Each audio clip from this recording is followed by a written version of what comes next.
My name is Becky Singleton. I'm a single mom of two fantastic daughters who are super talented. An entrepreneur, a health and fitness coach, and I walk my own talk by working out every day. Motivational speaking, Reiki practitioner healer are some of the things I love to do. I've survived cancer. I'm also an agent of change at the highest level. But what I enjoy the most is cooking for the ones that I love. So join me in leveling up and being more happy, healthy, and fit. Hi everybody, I'm Becky Singleton and you're on Happy, Healthy, and Fit today.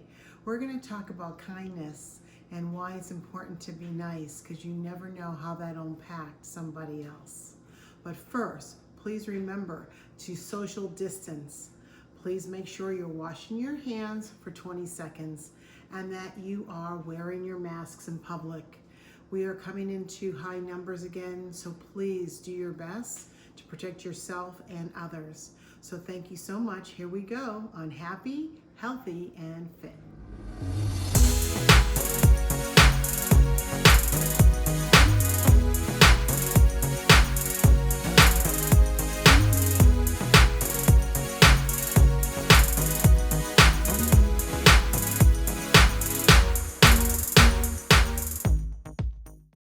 Hi everybody, I'm Becky Singleton, and thanks for joining me today. I appreciate you. So today I want to share some stories. It's really important for me to always be kind to everybody that I meet, but especially when I have had in-laws, all my in-laws. I know I've told you I was married 3 times and I loved all my mother-in-laws. They've taught me so much, each one of them. But I'm talking about one particular mother-in-law that I had, and how it impacted an entire family, my behavior to them. So often I get, "You're so nice, what's wrong with you?" That's probably like nails to a chalkboard for me because I'm thinking, this is who I am. I don't change. I don't change who I am. This is who I am. I'm a nice person. I'm kind and loving to everyone. And I just feel that that's who I am. I don't have to be different. And you shouldn't have to be different if that's who you are. So when I first met my mother-in-law, I was dating her son, and he brought me to meet his mom in Nebraska. So I was really excited, got her a little gift, and it was a big deal because I'd never had that happen to me before. Someone never brought me home to meet their family before. So I went in to meet her. I gave her a big hug and kiss. Did what I call the Becky, lots of love. And later on, I discovered through a conversation with my boyfriend that his mom didn't appreciate me touching her, and she didn't appreciate that I was so touchy-feely, maybe kissing, and thought, what's wrong with her? Something must be wrong with her. She's too nice. And it really hurt my feelings at the time. I was a young woman back then, and it hurt my feelings. I'm thinking, who does that? Like, I just didn't even understand that. But I thought to myself, you know what? This is who I am. I'm not going to stop being who I am. And I didn't stop being kind and loving to her. Fast forward, we got married, and they soon discovered that this is who I was. This wasn't anybody strange, that I was just a kind and loving person. So one summer we took my second husband's nephew for the summer, and he spent the whole summer with us. He was about the same age as my oldest daughter. We had like routine, I've always been very mommy, and so we had a routine. So in the morning I would hug and kiss them before they went to camp and get their lunch ready, and just, hey, talk about debriefing, I call it. How was camp? What was good? What was bad? What do you want to do this weekend?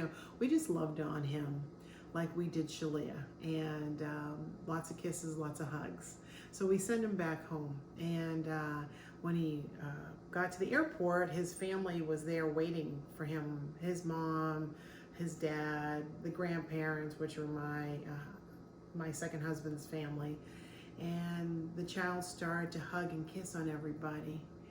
And what was told to me later was they all said, "Oh, spent all summer with Becky because he's loving and hugging and kissing on us. And you know, I didn't get my feelings hurt. I really realized that this is who I am, and I spilled over into a family that was not accustomed to that. And it made me feel good that I stayed true to who I was, and it benefited this family. My mother-in-law at the time got ill. She got ill with cancer, and she came to visit us. It was probably one of the last visits that she came to Boston to see us. And she was an awesome decorator. She's very immaculate in the way she kept herself in her home, and her children reflected that also. So I went to teach one morning, and I came back, and as I was driving into my driveway, I had like a deep sunroom, which was all glass, and you could see as I pulled in the driveway from my vehicle, the sunroom. And I saw her trying to get up out of the chair. Now, she's not well. And I could see her trying to move out of the sunroom. So I didn't know if she wasn't feeling good or what was going on. I still remember coming out of my vehicle. And I walked in, and I noticed my couch was moved. The items in that area were moved, and it looked awesome. I was like, oh, I didn't even think about that. And I said, oh my goodness, did you do this?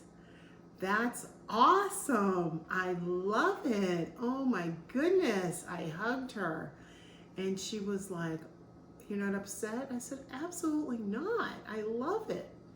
Later, she told me that when she was a young woman, her mother-in-law came in her house and moved some appliances, and she didn't speak to her for years. It was like a rift in the family. And I thought how sad that was that happened. And I just want to share with you, when you're dealing with other people's families, you got to be loving and understanding, because not everybody grows up the same way. Not everybody has the same experiences. I know for me that loving somebody is important, because I knew that was important to that family. And though my marriage did not survive, what I do know today is that the love I showed really spilled over to the entire family. They're much more loving people, and they appreciate saying I love you to each other. They show each other love, and I know I was a big part of that. And for that, I am grateful, because I realized that maybe that was the reason I was meant to be in my ex-husband's life, was to show this family how to love. We never know why things break up or why you're with somebody at the time. Life is about lessons. We learn the lesson, and we continue to do better the next time. What does Maya Angelou always tell us? When you know better, you do better. And that's one of the things I hold close to myself. I know I've learned a lot of things through being in my different marriages, from my mother-in-laws. I've learned a lot, and I appreciate them for that, and I'm grateful for that. And so if you're in a situation where you're coming into a new family, or you're meeting people for the first time, be yourself. Let them see how awesome you are, and be true. Be true to everybody involved. I don't think it's good, because sometimes we meet representatives who don't maintain who you saw in the beginning. That representative cannot make it through an extended period of time, that they change, or they get a negative behavior associated with them, and they're constantly always trying to apologize for their behavior. That's probably not a good situation. You know, good people are good people. They're not going to change. And so remember that when you're looking for a partner or spouse, that you should have a consistent behavior, consistent of positive, a consistency of good. And that's really important when you're looking for a mate and you're looking for a partner. So thank you so much for joining me today. I hope that you find love and people that are loving you back, because that's very important. So I'm Becky Singleton, and thank you for joining today on Happy, Healthy, and Fit.